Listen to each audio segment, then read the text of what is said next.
मतलब प्रथम नियम से। जो प्रथम नियम होता है वो क्या था, v बराबर u प्लस ए टी। यहाँ से इस t का मान निकालेंगे, वो मान कैसे निकालेंगे वो भी बताते हैं, ऐसे निकालेंगे। थोड़ा सा मार्कर चेंज कर लेते हैं, आपको दिख नहीं रहा होगा क्योंकि इस पे। अब यहाँ से जी आ जाएगा हमारे पास, ए टी बराबर हो जाएगा v माइनस का u, और t बराबर क्या हो जाएगा, v माइनस का u बाई ए। जी हमारे पास t का मान, इस t का मान समीकरण कहाँ रखेंगे, एक पे लिख लेंगे। क्या, समीकरण 1 व 2 को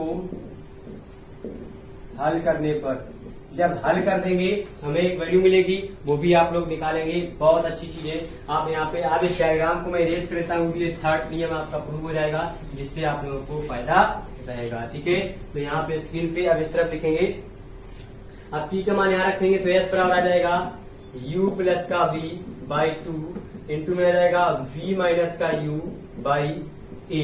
तो ये हो जाएंगे हमारे पास। अब इससे देखिए हमारा u भी साथ हो जाएंगे, हो जाएंगे v square minus u square बच्चे आ जाएगा 2a, और ये s, तो हमारे पास 2as बराबर v square minus u square, तो v स्क्वायर बराबर आ जाएगा u स्क्वायर, ये माइनस का ऐसा आ जाएगा प्लस का, और ये प्लस का यही रहेगा, ये इधर आ जाएगा, तो ये रहेंगे 2as। देखिए आपका ये थर्ड नियम प्रूव हो गया।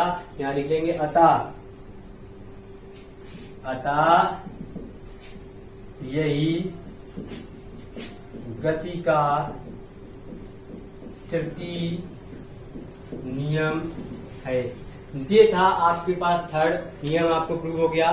थर्ड नियम आप लोग स्क्रीन शॉट लीजिए। फिर इसके आप लोगों को टी यू वी ए से क्या है ये नहीं पता होंगे, इनको भी लिखाएंगे। आप लोग देखिएगा, बहुत आसान भाषा में, आसान लैंग्वेज में आप इसको भी लिख सकते हैं। ठीक है, बस आप थोड़ा सा पेशेंस रखिए, अभी बताते हैं। आप लोग इसके स्क्रीन शॉट लीजिए, फिर आपको इसके आगे बताते हैं। ठीक है, फिर ये बता रहे हैं आप लोगों को, बहुत आसान है,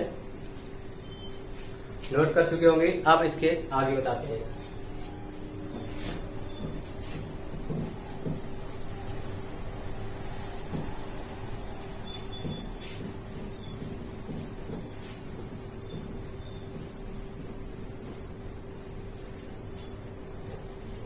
अब देखिए यहाँ पे लिखा हुआ हमारे पास, जैसे आपकी फर्स्ट इक्वेशन है क्या, v बराबर u प्लस का ए टी। सेकेंड आपके पास इक्वेशन है क्या, s बराबर क्या, हाँ s बराबर u T plus half a t square. और जो थर्ड है आपके पास क्या है, v स्क्वायर u स्क्वायर बराबर होता है v स्क्वायर प्लस का 2as, सॉरी v स्क्वायर बराबर है u स्क्वायर। अब देखिए यहाँ पे लिखेंगे, यहाँ पे लिखेंगे क्या, जो हमारा v है, v क्या हमारे पास है, अंतिम वेग है। यहाँ पे लिख लेंगे वस्तु का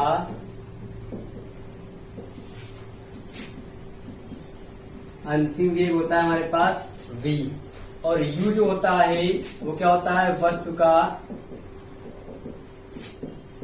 प्रारंभिक वेग होता है। क्या होता है, प्रारंभिक वेग होता है। और जो हमारा ए है वो क्या होता है, हमारे पास त्वरण होता है, इसको त्वरण से डिनोट करते हैं। जो एस है वो हमारे पास क्या होता है, टी सेकेंड में, टी समय में चली गई दूरी होती है। अब क्या बचा हमारे पास, टी जो होता है वो हमारा क्या होता है, समय होता है। तो ये चीज आपको बताना चाहिए। इसमें जो 5 कांस्टेंट है, u v a t 4 हो गए, और एक ये हमारे पास s, तो 1 2 3 4 5 के 5 आपको लिख दिए गए, आपको बता दिया गया। अब इसके आगे आप लोग इसको भी नोट कीजिए जल्द से जल्द, फिर इसके आगे बताते हैं आपको क्या करना है। इसके आगे आपके पास टॉपिक आ जाता है, इसमें बहुत सारी विशेष स्थितियां आती हैं। आप लोगों को स्थितियां भी पढ़ना है, क्योंकि आपकी बुक में दिया हुआ है, आप उसको भी पढ़ सकते हैं, कोई दिक्कत कोई परेशानी नहीं होगी।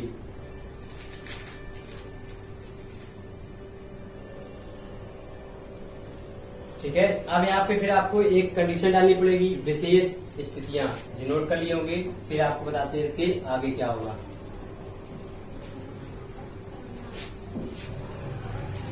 यहाँ पे आप लोगों को टॉपिक डाला, इन्हीं से रिलेटेड है क्या, विशेष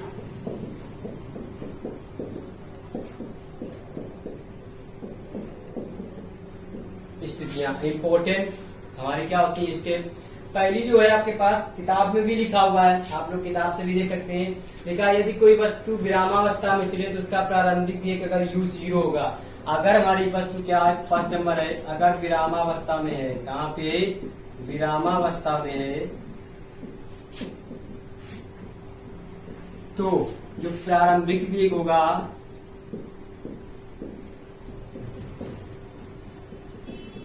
जो प्रारंभिक वेग होगा u हम क्या रख लेंगे, 0, इन्हीं पे रख देंगे तो इस क्वेश्चन एक बनेगी हमारे पास आके कौन सी, तो v बराबर क्या बनेगा, सिर्फ 80 रहेगा हमारे पास डायरेक्ट। बी नंबर में s बराबर क्या हो जाएगा, g वाला तो 0 हो जाएगा, तो बचेंगे हाफ 80 स्क्वायर हो जाएगा, ठीक। और जो सी नंबर पार्ट होगा वो हमारे पास v स्क्वायर बराबर हो जाएगा 2as, यहाँ पे v बराबर अंडर रूट 2as भी रख सकते हैं। ये हो गई हमारे पास एक कंडीशन। दूसरी आपको बताते हैं, इसी में विशेष स्थिति में एक दूसरी कंडीशन होती है। दूसरी में क्या होता है, लिखा है आपके पास, यदि वस्तु का वेग समय के साथ साथ बढ़ने के बजाय एक समान दर से घट रहा हो तब उपरोक्त समीकरण तुरंत a का मान माइनस हो जाता है। अब यहाँ पे जो हमारा a है, यहाँ पे क्या होगा, जब कंटिन्यूसली घटेगा तो a बराबर माइनस का a रख लेंगे अब तुरंत नेगेटिव साइन के साथ। इसी को v बराबर क्या रहेगा, u माइनस का 80। यहाँ पे चौथा लिख सकते हो क्या, वस्तु के समय के साथ साथ बढ़ने पर बजाय जब वस्तु का वेग बढ़ेगा, वेग बढ़ता है तो त्वरण हमारा कहाँ होता है, नेगेटिव हो जाता है। तो ये रहेगा एक, तो ये वाकई हमारे पास एक क्वेश्चन फर्स्ट। और जो बी नंबर है इसी में एस बराबर क्या रहेगा, u t minus half 80 square minus आ जाएगा। सी नंबर वी स्क्वायर बराबर यू स्क्वायर माइनस 2a ऐसा है। जब वस्तु का वेग समय के साथ बढ़ता है तो त्वरण हमारा क्या होता है, नेगेटिव हो जाता है।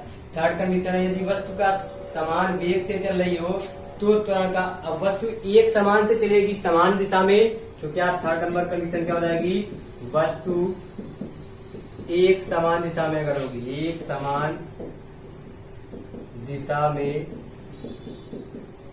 होगी, तो जब समान दिशा में होगी तो क्या हो जाएगा, हमारे पास जो त्वरण होता है वो क्या हो जाता है, 0 हो जाता है। अभी इसके पहले आप लोगों को बता दिए थे, जैसे हमने ऐसे करके ऐसे करके ऐसे करके यहाँ बताया था, तो हमारे पास त्वरण एक बार क्या हो गया था, 20 माइनस 20 बटे 10 माइनस के 0 था, तो 0 बटे 10 तो क्या रह गया था, 0 ऐसे आया था ना। तो वहीं से हमारा क्या होता है, 0, तो जहाँ पे त्वरण होगा वो 0 कर देंगे, तो b बराबर क्या रहेगा, u केवल रहेगा। और b नंबर में क्या रहेगा, s बराबर रहेगा ut, और सी नंबर में आ जाएगा हमारे पास वी स्क्वायर बराबर यू स्क्वायर, हमारे पास सेम टू सेम यही कंडीशन रहेगी। ये थी आपके पास विशेष स्थितियां जो आप लोगों को पढ़नी थी, आप इनको भी स्क्रीनशॉट ले लीजिए। फिर इसके आगे एक टॉपिक आपके पास बचता है वृत्तीय गति, सर्कुलर मोशन, मतलब ऐसे ऐसे ऐसे ऐसे ऐसे ऐसे ऐसे कस के स्पीड में घुमाओ तो एक हमारा पाथ बन जाता है, उसको कहते हैं हम सर्कुलर मोशन। उसी के बारे में आज आपको बताया जाएगा, और भी एग्जाम्पल बताएंगे। अभी आप लोग थोड़ा इसको नोट कर लीजिए, इसको नोट डाउन कीजिए स्पीड के साथ फ्लो में, फिर आगे इसके आगे आपको बताते हैं, ठीक है। तो हम आपको टाइम दे रहे हैं 10 सेकेंड का आपके पास।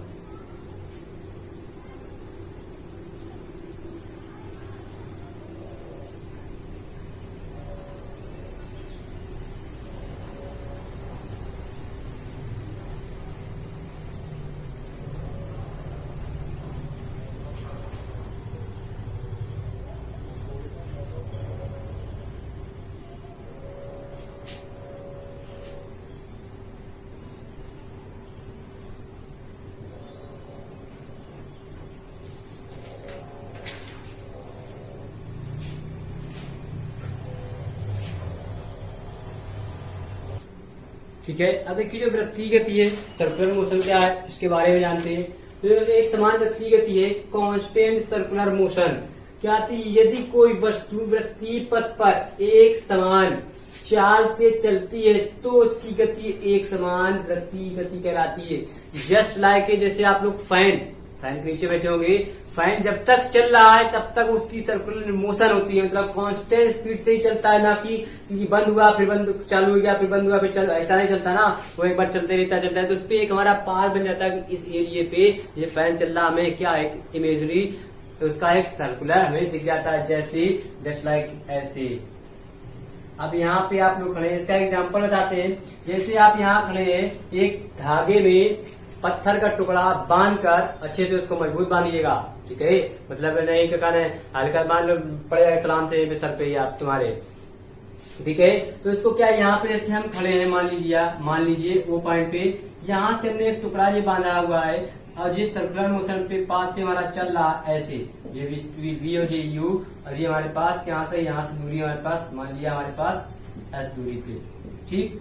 तो यहाँ से जो चल रही है तो ऐसे ऐसे घूमता जा रहा है, ऐसे ऐसे ऐसे ऐसे ऐसे ऐसे। तो आप लोग देखे होंगे ऐसे ऐसे घुमाते जाओ ऐसे करके एक पाथ बन जाता है। तो कुछ समय के लिए, तो कुछ देर के लिए तो घूमता रहे, कुछ समय बाद धीरे धीरे धीरे ऐसे ऐसे करके यहाँ हाथ पे बिल्कुल नीचे से डाउन हो जाता है। तो वो, या आप लोग देखे होंगे क्या, पृथ्वी का चंद्रमा के चारों ओर चक्कर लगाना, वो हमारा क्या वृत्तीय गति कहलाता है। या सूर्य के चारों तरफ सारे हमारे ग्रह चक्कर लगाते हैं, वो एक वृत्तीय गति। मतलब एक सेंटर पे एक चीज होनी चाहिए, उस समय सेंटर हमारा क्या होता है, हाथ या चिकर गिरनी। आप लोग ऐसे नचाते हैं ना, तो ऐसे जब नचाते हो तो रहती बीच पे ही है, लेकिन हम लोग फोर्स, जिस तरह फोर्स ज्यादा उसी तरह वो खींचाती है, लेकिन क्या होती है, सेंटर पे ये घूमती रहती है। वो चीजें होती है हमारे पास क्या, जैसे सूर्य के चारों ओर सारे ग्रह चक्कर लगाते हैं, वो हमारे पास क्या वृत्तीय गति पे, सर्कुलर मोशन पे घूमते रहते हैं। स्लो मोशन पे घूमते हैं, कोई स्पीड में घूमता है, कोई साल भर में चक्कर लगा पाता, लेकिन क्या घूमते वृत्तीय गति पे ही है, ठीक है। तो इसका एक फार्मूला होता है हमारे पास, फार्मूला आप लिख लीजिएगा, v बराबर होता है 2πr अपान क्या होता है, समय t। ये इस फार्मूले से आप किसी भी सर्कुलर मोशन की वृत्तीय गति आप पता कर सकते हैं कि स्पीड। तो ये था आप लोगों का 9th का फर्स्ट चैप्टर यहाँ से समाप्त हो गया है। थ्योरी आप लोग एक बार फिर से पढ़िएगा, नोट्स पढ़ के आइएगा, फिर आप लोगों को क्या न्यूमेरिकल बताए जाएंगे, आंकिक प्रश्न आप लोगों के इसके आगे सोल्यूशन कराया जाएगा। तो वो पढ़ने के लिए आप लोगों को वेट करना पड़ेगा, मतलब नेक्स्ट डे के लिए। तो आज के लिए इतना ही है, आप लोग इसको बना लीजिए, फिर आगे आपको बताएंगे। तो आपसे कहना चाहूंगा कि अगर आप लोगों ने वीडियो देखते समय अभी भी अगर लाइक नहीं किया है तो लाइक कर दीजिए, और अगर पहली बार देख रहे हैं चैनल को सब्सक्राइब नहीं किया है सब्सक्राइब कर लीजिए, और बेल आइकन को भी दबा दीजिएगा, जिससे आपको लेटेस्ट नोटिफिकेशन वीडियो आपको घर पर पहुंच जाएगी, ठीक है। तो कल फिर मिलते हैं, नमस्कार, बाय बाय, टाटा।